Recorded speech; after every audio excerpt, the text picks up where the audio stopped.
Baik, selamat pagi. Salam sejahtera bagi kita semua.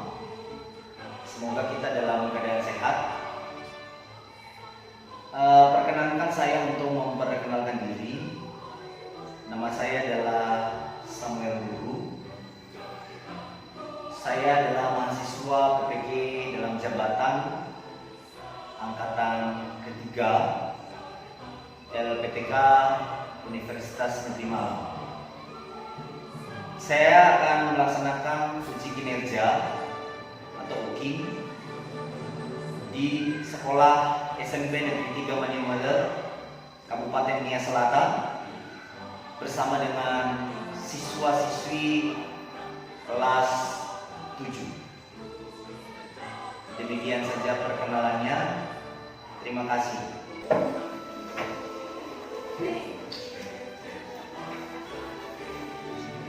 Selamat pagi.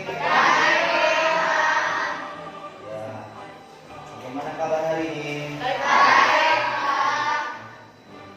Oke, baik. Sebelum kita mulai pembelajaran, kita akan berdoa dulu ya. Ya, Pak. Oke. Silakan petugas doa. Teman-teman, mari kita bersatu dalam doa. Tuhan Allah Bapa kami yang bertata dengan kalian surga, terima kasih atas berkat dan ketentuan bagi kami semua dari malam hingga hingga pada pagi yang cerah ini.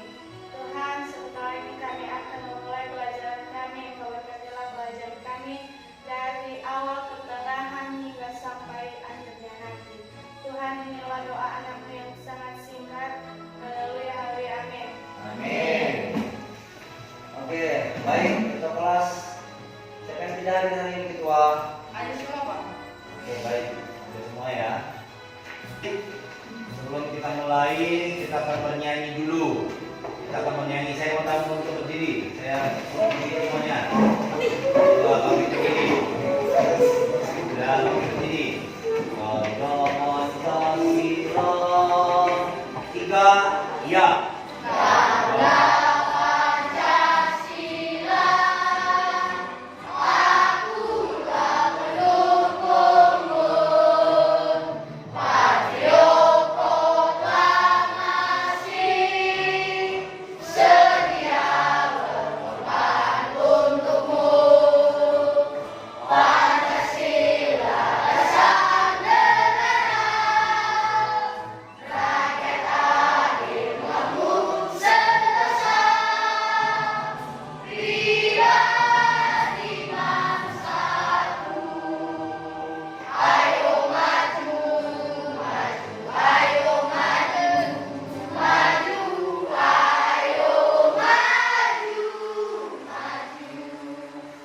Oke, terima kasih.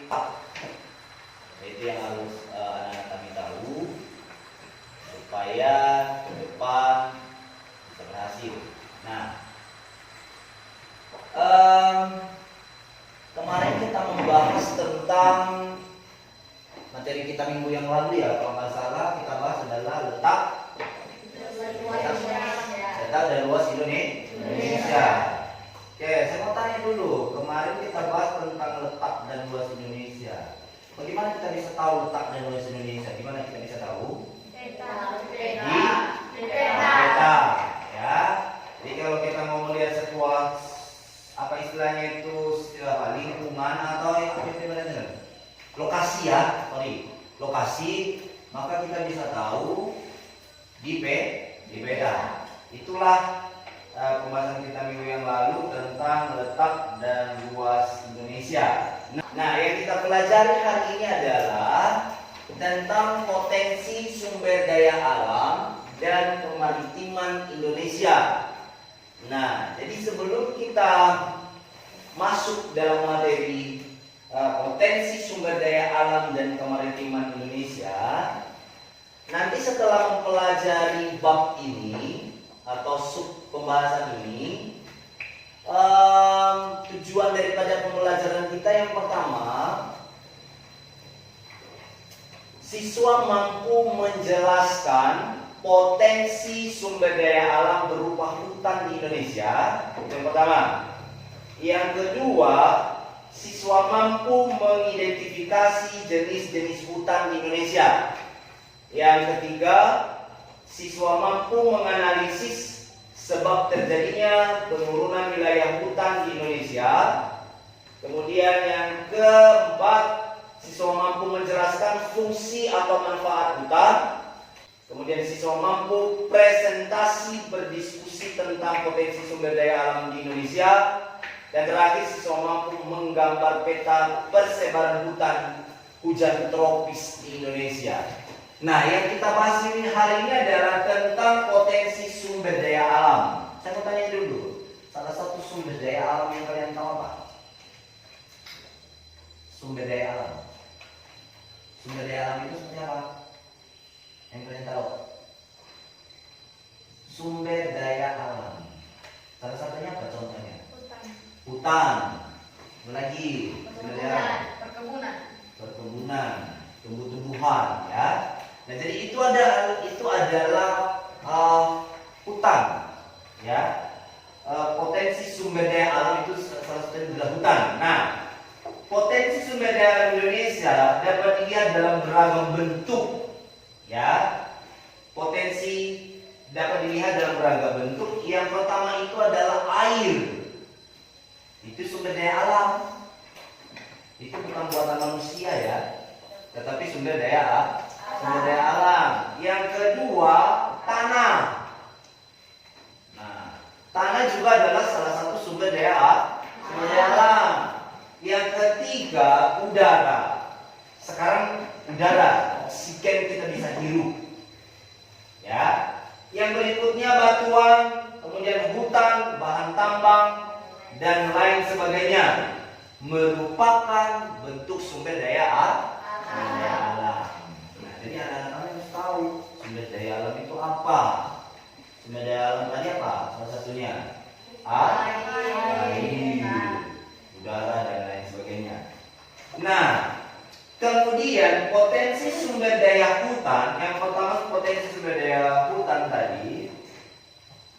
Hutan Indonesia memiliki potensi yang sangat besar, yaitu mencapai 99,6 juta hektar, atau kalau diambil persentasenya 52,3% dari luas wilayah Indonesia. Hasil hutan sebenarnya tidak hanya sekedar kayu. Hutan Indonesia tidak hanya sekedar kayu. Hutan Indonesia juga menghasilkan buah-buahan dan obat-obatan. Ya, halo, coba dulu perhatikan di sini. Nah, sumber potensi atau potensi sumber daya hutan itu bukan hanya kayu. Perhatikan ya, itu bukan hanya kayu, tetapi apa? Tadi apa kira-kira? Buah-buahan dan obat-obatan. Jadi itu potensi sumber daya hutan Indonesia. Jadi kalau kita perhatikan, ada kayu-kayu tertentu yang bisa dijadikan obat. Ya, ada tumbuhan-tumbuhan tertentu yang bisa dijadikan obat. Kemudian ada tumbuhan-tumbuhan yang bisa menghasilkan buah. Ya, kemudian ada juga kayu yang bisa menghasilkan, mungkin bisa dijadikan papan dan lain sebagainya. Jadi banyak manfaatnya. Ya, kalau kita lihat dari hutan di Indonesia itu seperti apa? Itu ada 99,6 juta hektar. Ya. Nah, yang berikutnya, hutan memiliki banyak fungsi. Manfaatnya yang pertama, menyimpan air hujan. Ya, kalau kita perhatikan di daerah kita, ya, kalau misalnya di daerah kami di Semayatano, itu airnya dari pegunungan. Airnya dari mana? Tentu air hujan. Di sini tersimpan dia di hutan tadi. Tersimpan dia mengalir, lalu orang bisa minum airnya. Sementara daerah-daerah yang mungkin susah, tidak ada pegunungan, biasanya kan air sumur, ya. Sumur digali, terus juga juga airnya ditampung di bak, misalnya air hujan itu ditampung. Nah, itu juga adalah salah satu sumber daya alam.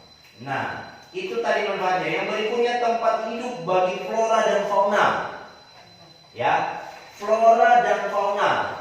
Makhluk hidup, misalnya binatang-binatang bisa hidup di luar karena adanya hutan. Jadi kalau misalnya hutannya digundul, misalnya ditebang semuanya atau terjadi pembakaran hutan, maka tidak ada fauna yang hidup di dalamnya. Tidak ada hewan yang hidup di dalamnya ketika hutannya sudah terbakar dan lain sebagainya. Itu. Jadi makanya jangan sembarangan dibakar hutan karena ada fauna yang hidup di dalamnya. Ya, kalau zaman dulu, kalau di daerah di Sungai Tani itu banyak babi hutannya.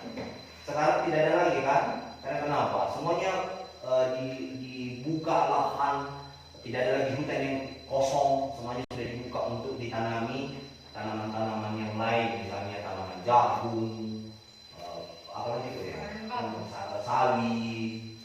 sawit, apa gitu, yang ditanam itu, yang sekarang itu lagi itu, yang heboh itu, buah kapulaga, kan?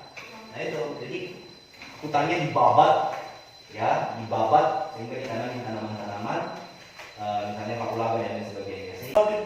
Yang dihasilkannya, jadi banyak manfaatnya sebenarnya. Nah, kemudian persebaran hutan di Indonesia, ya,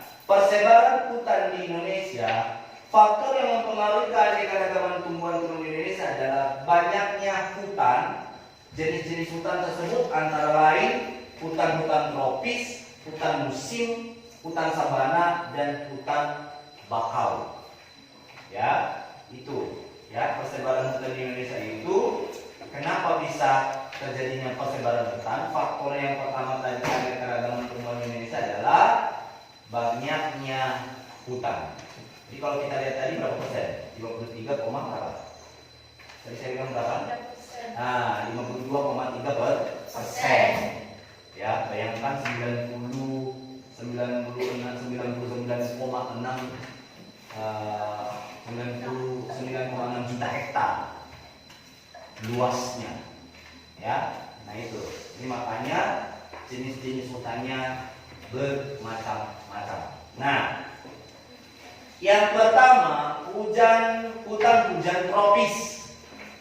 Hutan hujan tropis pada hakikatnya adalah hutan dengan variasi flora yang sangat beragam atau disebut dengan hutan heterogen. Heterogen itu bermacam-macam ya, beragam. Ya, ngerti nggak? Hutan heterogen. Hutan heterogen itu apa? Hutan heterogen apa? Hutannya bermacam-macam. Ya, hutannya bermacam-macam. Nah, dengan pohon-pohon yang sangat lebat. Jadi bermacam-macam, namanya juga heterogen. Ya, heterogen. Nah, yang pertama ciri-ciri hujan tropis antara lain pohon-pohonnya tinggi, rapat dan berdaun lebat. Nah, tadi saya ada gambar tentang hutan yang agak tinggi dan lebat. Ya, saya akan nampakkan ke kalian. Nah, ini ya. Nah, ini adalah hutannya. Kemudian pohon-pohonnya tinggi. Coba diamati. Tahu? Nampak ya? Oke ya. Nah, ini adalah jenis-jenis hutan. Jadi saya sudah print out untuk saya nampakkan kepada kalian seperti apa sih hutan itu. Kemudian kan di buku cetaknya ada unggahan di dalamnya. Ada juga bisa melihat di sana ya hutannya. Nah, yang kedua, dasar hutan ditumbuhi rumput dan lumut sebagai penutup lahan. Kalau di pohon-pohon yang tinggi, di hutan yang tinggi, biasanya yang sering ke kebun ini ya. Kalau misalnya mereka punya kebun, coba nanti Anda perhatikan kalau dia ditutupi oleh pohon yang tinggi, kemudian lebat dia tumbuhnya, maka apa yang terjadi di sana? Yang kalian lihat apa di sana? Lumut.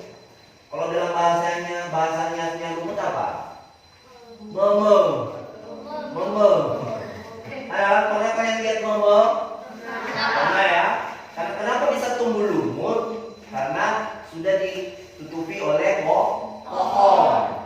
Sinar matahari sulit untuk menembusnya, sehingga yang tumbuh adalah lumut dan daerahnya basah. Daerahnya basah karena tidak ada matahari yang masuk di dalamnya karena ditutupi oleh daun-daunan tadi. Makanya yang tumbuh di sana adalah lumut.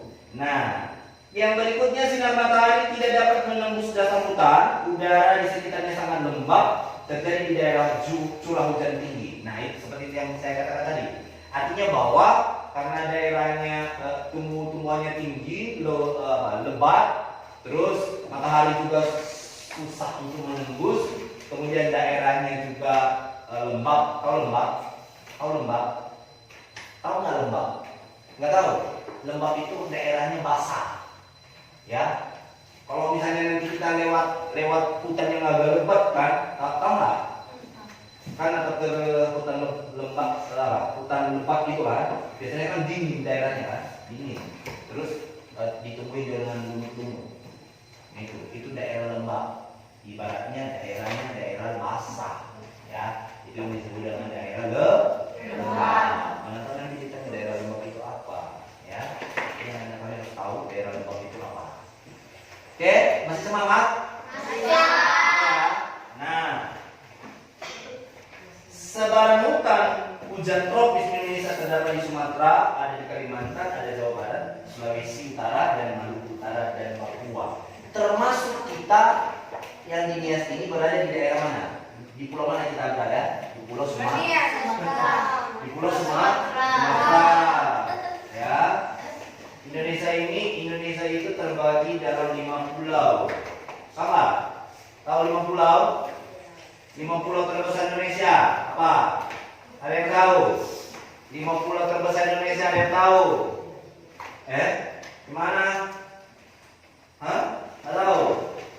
Saya sebut ya. 5 pulau terbesar Indonesia itu Sumatera, Jawa, Kalimantan, Sulawesi, dan Papua. Sekali lagi ya. 5 pulau terbesar Indonesia. 1. Sumatera, Jawa, Kalimantan, Sulawesi, Papua. Nah, itu. Jadi nanti ditanya 5 pulau di Indonesia itu apa? 5 pulau Indonesia, Pulau Nias, bukan. Ya, kita berada di daerah mana? Di daerah Sumatera. Nah, itu nanti ditanya, Nias itu di mana ya?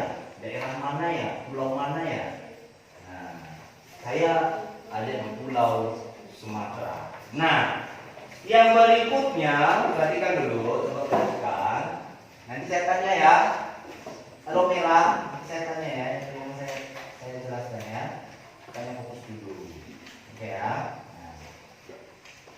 Kemudian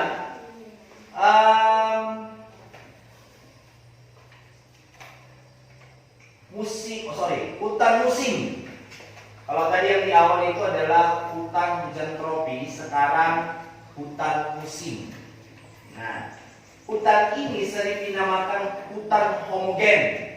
Hal ini dikarenakan tumbuhannya hanya terdiri atas satu jenis flora saja.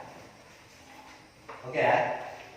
Homogen. Hutan ini dinamakan dengan hutan homogen karena tumbuhannya hanya satu, terdiri dari satu jenis flora saja. Tahu flora apa tadi? Flora apa?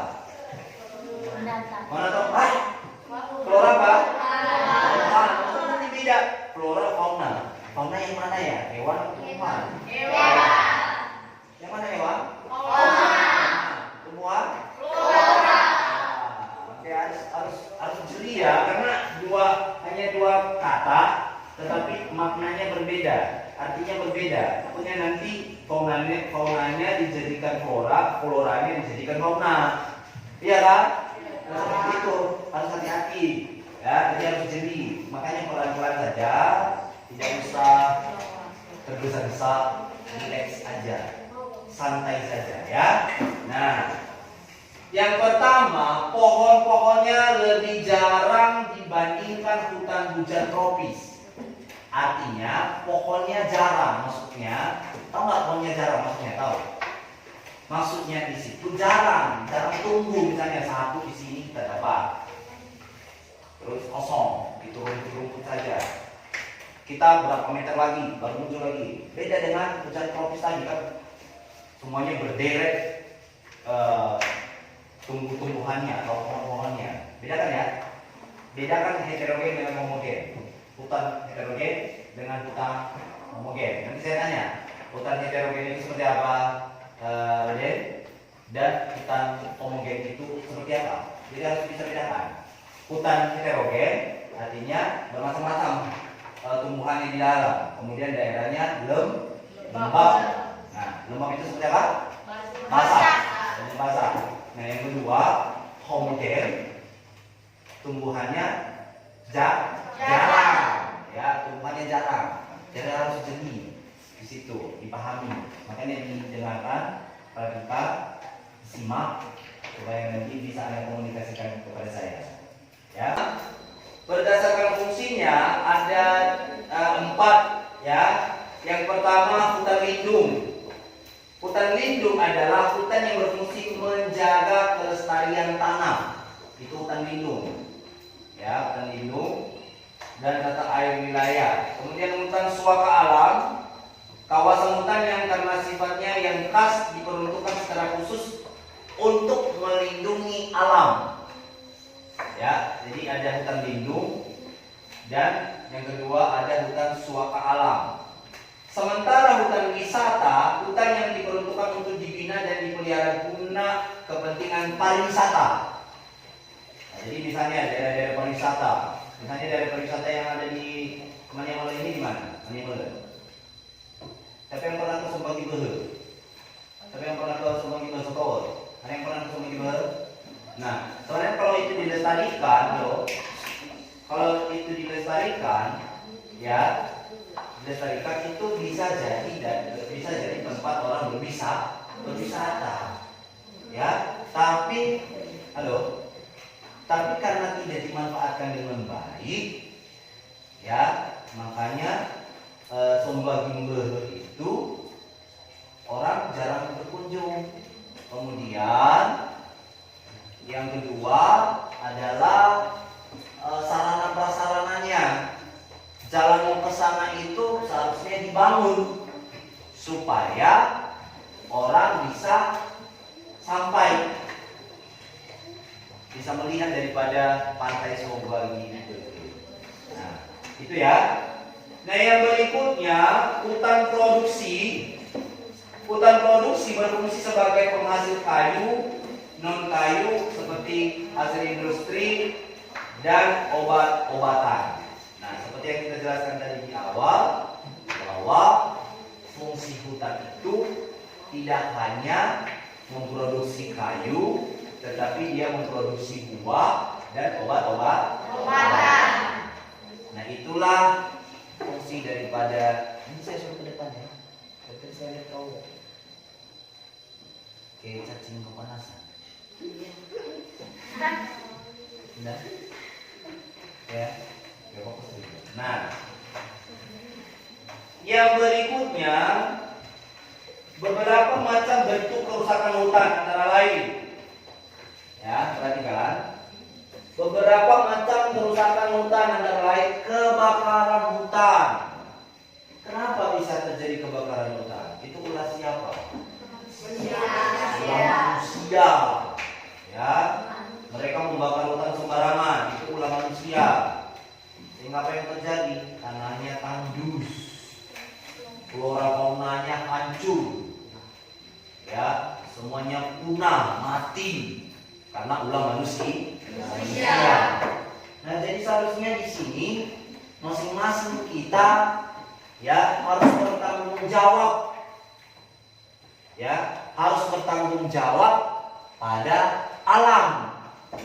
Jangan hanya kita kita tahu menggunakannya saja, tetapi kita tidak tahu melindungi. Ya, pembuangan sampah sembarangan, membuang kotoran sembarangan, yang mungkin di bawah rumah Anda itu ya ada yang memfungsikan airnya, tetapi ketika Anda membuang sampah sembarangan, berarti Anda tidak bertanggung jawab. Ya, tetapi Anda memakai air, tapi Anda tidak bertanggung jawab. Termasuk udara. Ya, kenapa bisa udara kotor? Ulah siapa? Ulah manusia. Ya, ulah manusia. Ya, pembakaran hutan sehingga udaranya jadi kotor karena asap. Ada asap. Ketika ada pembakaran hutan, asapnya masuk di kita, apa yang terjadi biasanya? Apa yang kita rasakan? Batuk, satu. Sesak napas. Ya, kita sesak napas.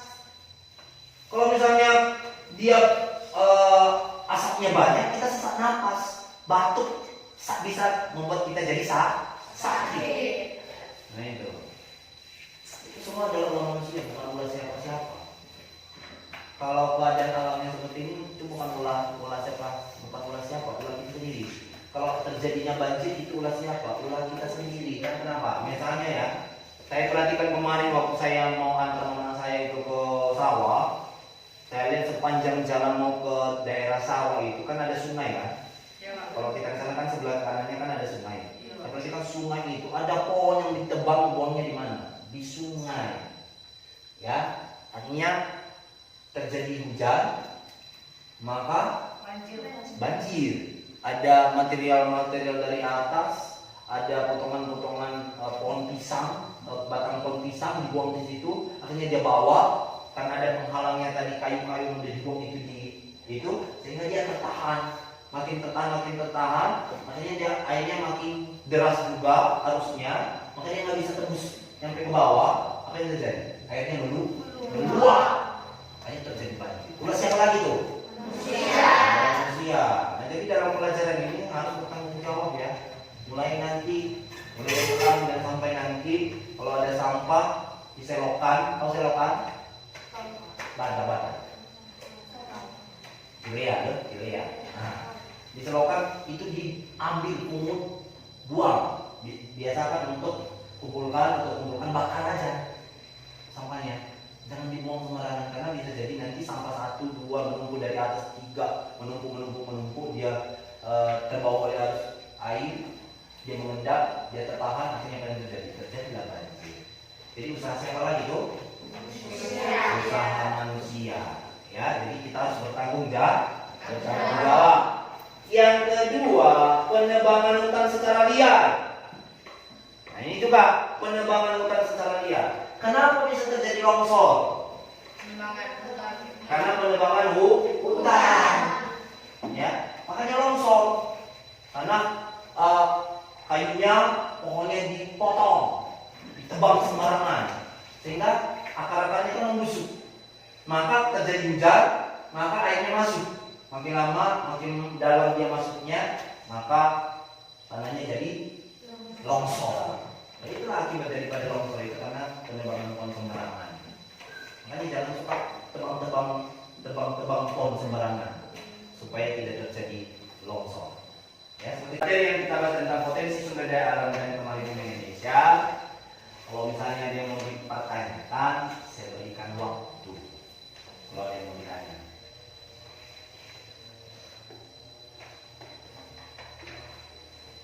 Ada yang mau ditanya? Nggak ada ya? Oke, berarti saya anggap sudah paham materinya ya? Iya, Pak. Beneran ya? Nanti ketika saya suruh mengerjakan LKPD, berarti bisa. Yakin? Baiklah, ini saya anggap Anda paham apa yang sudah saya jelaskan. Nanti akan terukur dengan pengerjaan LKPD. Kemudian nanti ada evaluasi di akhir. Kita akan evaluasi lagi di akhir seperti apa Anda mengerjakan daripada soal yang saya buat. Nah, baik, sebelum kita mengerjakan LKPD, kita akan buat kelompok dulu. Kita akan buat kelompok. Jadi kita buat 5 kelompok lagi. Kelompok mengerjakan LKPD.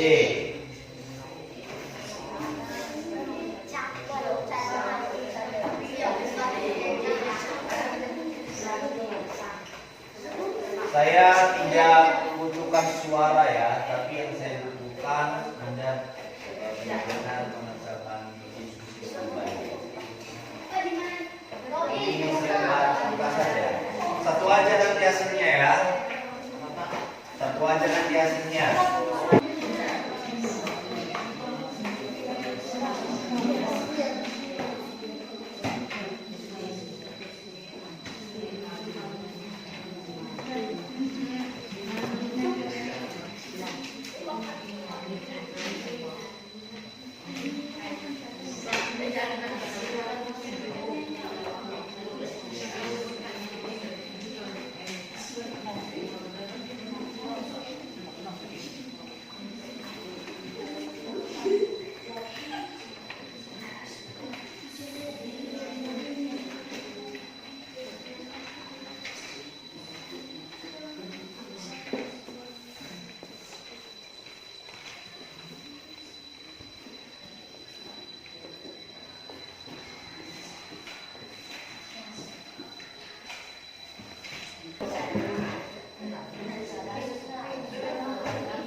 Baca soalnya di belakang, baru baca bacaannya.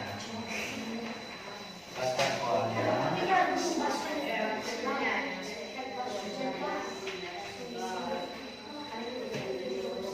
Coba perhatikan kelompok 1, bacakan hasil dari diskusinya. Silakan.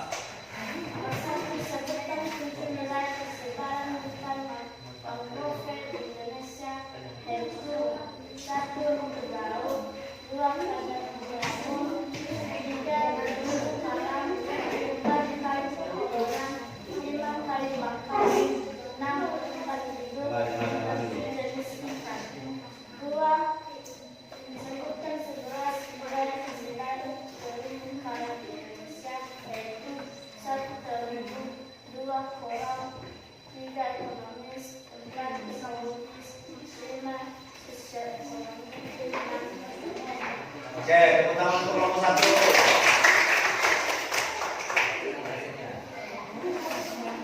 Kelompok 2. Halo. Yang lain tenang dulu. Silakan kelompok 2. Sebutkan 7 wilayah persebaran hutan mangrove Indonesia. Tersebar di pesisir sebelah barat Pulau Sumatera Utara, di pantai utara Pulau Jawa, sepanjang pesisir Pulau Kalimantan, pesisir Pulau Sulawesi, pesisir sebelah selatan Papua, dan beberapa pulau kecil lainnya. Nomor 2. Sebutkan 11 wilayah persebaran terumbu karang di Indonesia. 2.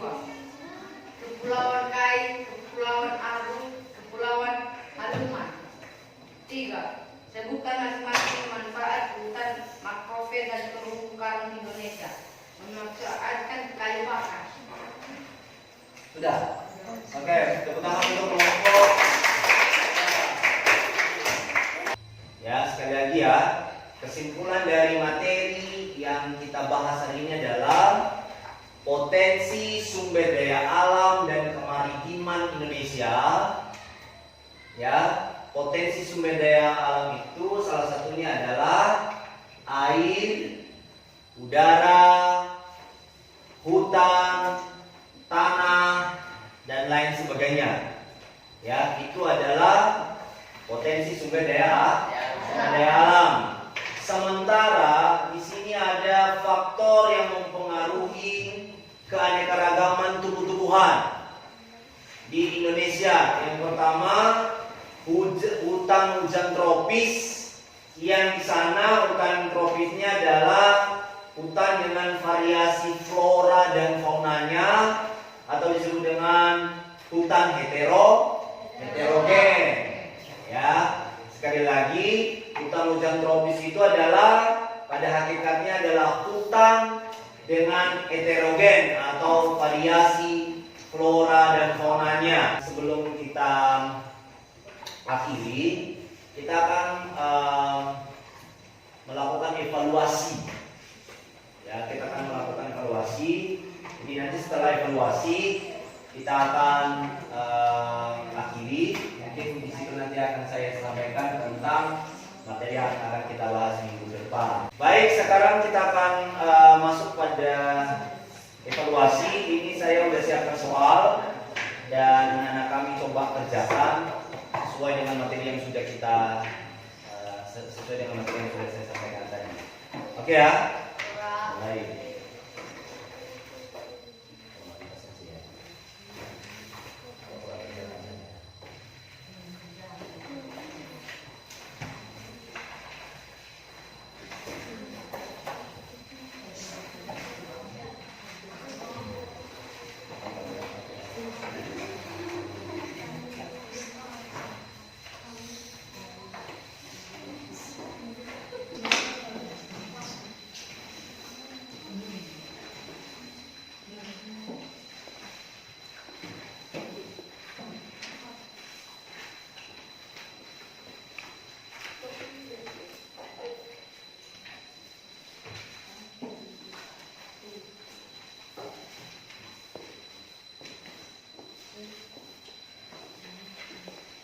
Oke, baik, karena udah selesai, silakan kumpulkan.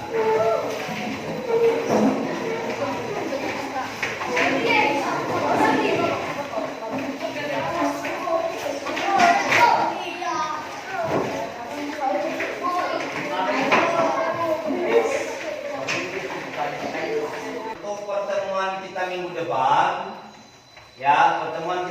depan, yang kita bahas adalah dinamika kependudukan Indonesia. Sekali lagi ya, yang kita bahas minggu depan ada di halaman 38, yaitu dinamika kependudukan Indonesia. Maka setelah Anda pelajari nanti dinamika penduduk Indonesia, halo, perhatikan di sini.